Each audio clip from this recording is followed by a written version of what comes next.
Welcome back to our discussion of the unification principle. I'm your host, Tyler Hendricks.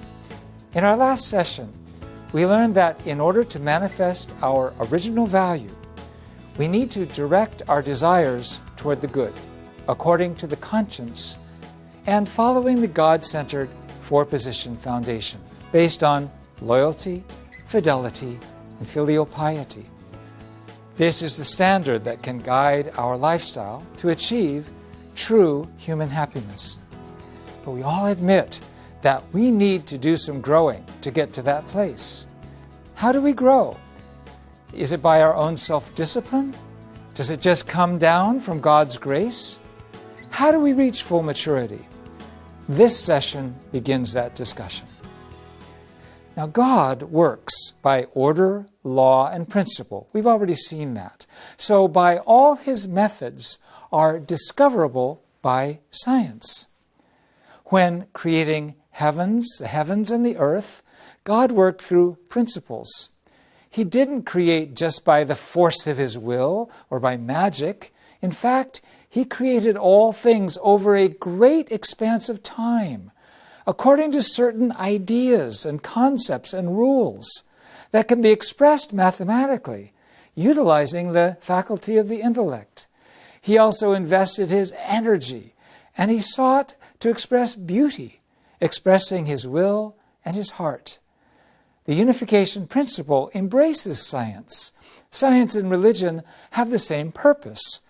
Albert Einstein said that science without religion is blind, but religion without science is crippled.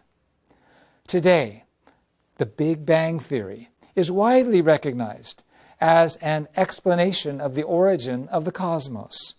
It claims that the universe began as a single point, referred to as a singularity, which exploded nearly 15 billion years ago.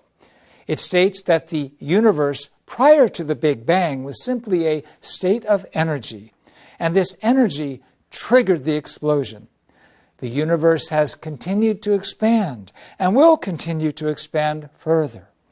The approximate age of our Earth is estimated at 4.6 billion years. The appearance of the most primitive life forms is believed to have occurred 3.5 billion years ago.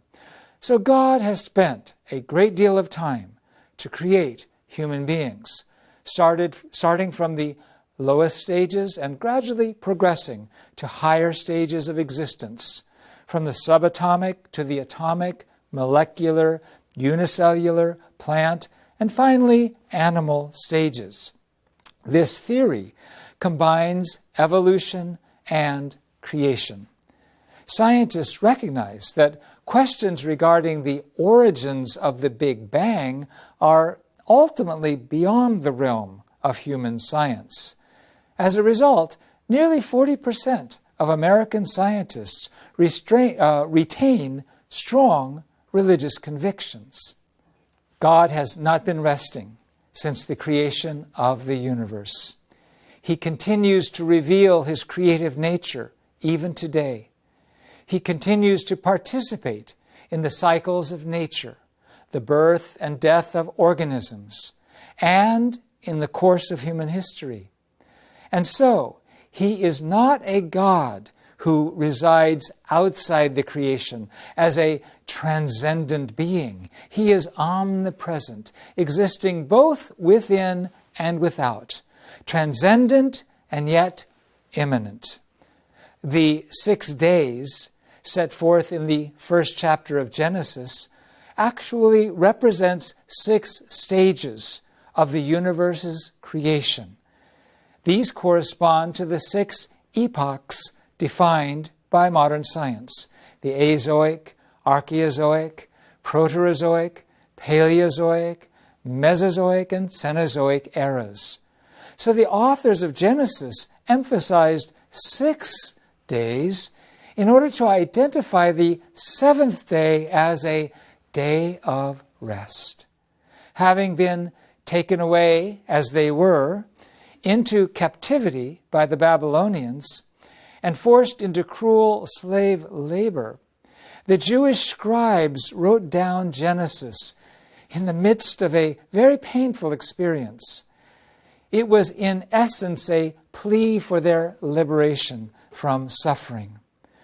The process of God's creation proceeded for 6 days, and on the 7th day he rested, they wrote. He also commanded that no person should work on the 7th day. Therefore, we too should rest on the Sabbath in order to honor the day of God's rest. Just as God's creation developed over a given period of time, the principle points out that all created things each require a period of growth. No plant becomes a tree as soon as it sprouts. No baby becomes an adult as soon as it is born. All the phenomena that occur within the created world bear results only after a set period of time. This is because all things were designed for a specific period of growth in order to reach maturity. All things, in the course of maturation, pass through 3 ordered stages of growth, which we call formation, growth, and completion. Human beings also pass through formation, growth, and completion stages on our way to maturity.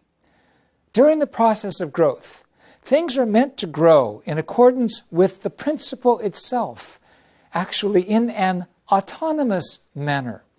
During this time, God, as the ultimate supervisor, manages the growth indirectly through the principle.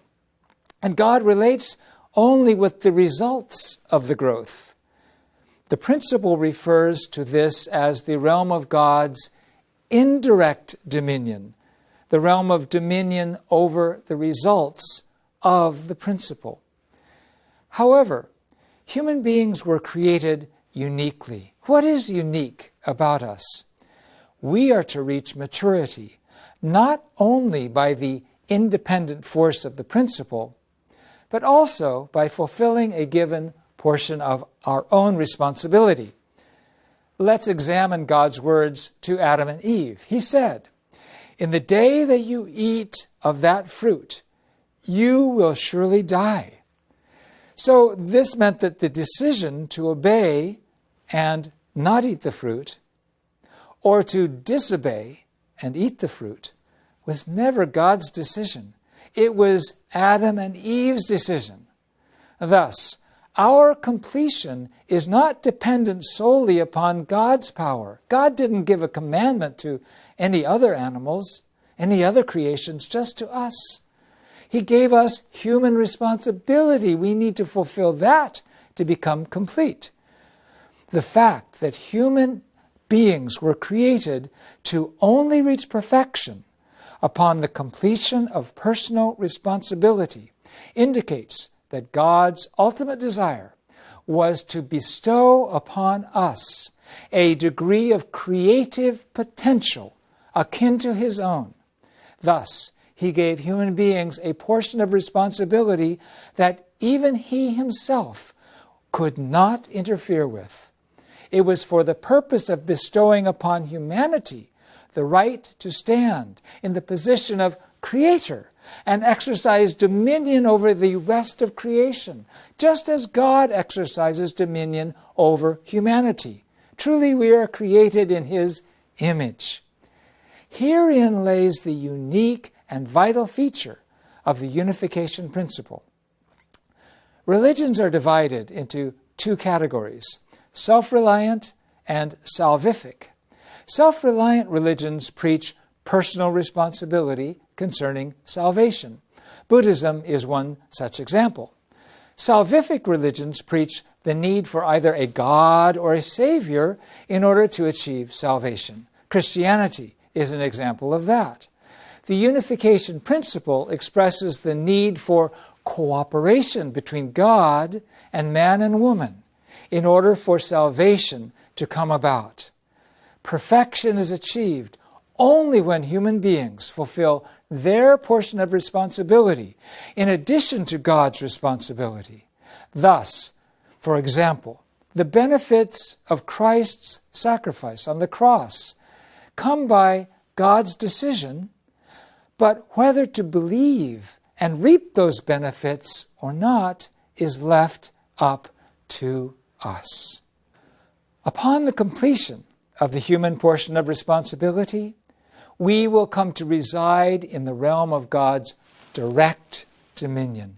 The realm of God's direct dominion refers to a state of living in unity of heart with God, as a perfected man and woman who come together to form a family four-position foundation, wherein they engage in a life of goodness while exchanging love and beauty.